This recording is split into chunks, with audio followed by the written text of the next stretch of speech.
L'elaborazione è stata condotta dal nostro ufficio studi che ha calcolato il residuo fiscale delle 20 regioni italiane. Cos'è il residuo fiscale? Il residuo fiscale non è altro che la differenza tra quanto pagano le regioni in termini di imposte, tasse e contributi e quindi soldi che versano allo Stato centrale e quanto ricevono invece dallo Stato stesso in termini di trasferimenti oppure di beni e servizi ricevuti. Ebbene, il dato che emerge è abbastanza drammatico per le regioni del nord e in particolar modo per le regioni a statuto ordinario, nel senso che ad esempio nel 2007, che è l'ultimo dato disponibile, la regione Lombardia ha un saldo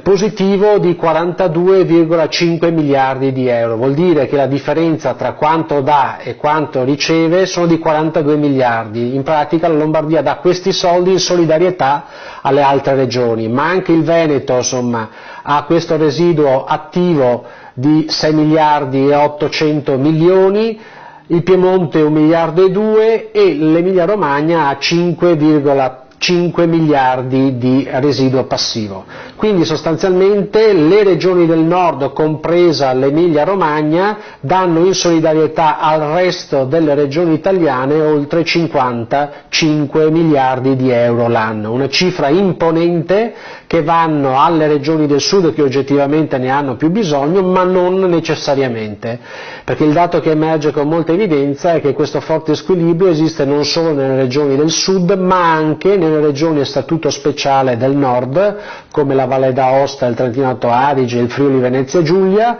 che ricevono molto di più di quanto non danno allo Stato centrale, pur trattenendosi buona parte delle loro tasse, ma quello che è emerso in maniera interessante è anche che ci sono regioni come la Toscana che presenta un residuo passivo di 776 milioni, quindi sono molti di più i soldi che riceve quindi, rispetto a quelli che dà allo Stato centrale, e poi il dato sorprendente sicuramente è quello della Liguria, che presenta appunto un residuo passivo di meno 3,3 miliardi, anch'essa una regione del nord che però ha caratteristiche e specificità tipiche delle regioni meridionali. Noi riteniamo che un sano federalismo fiscale fatto in fretta, che mantenga gli elementi di solidarietà, di responsabilità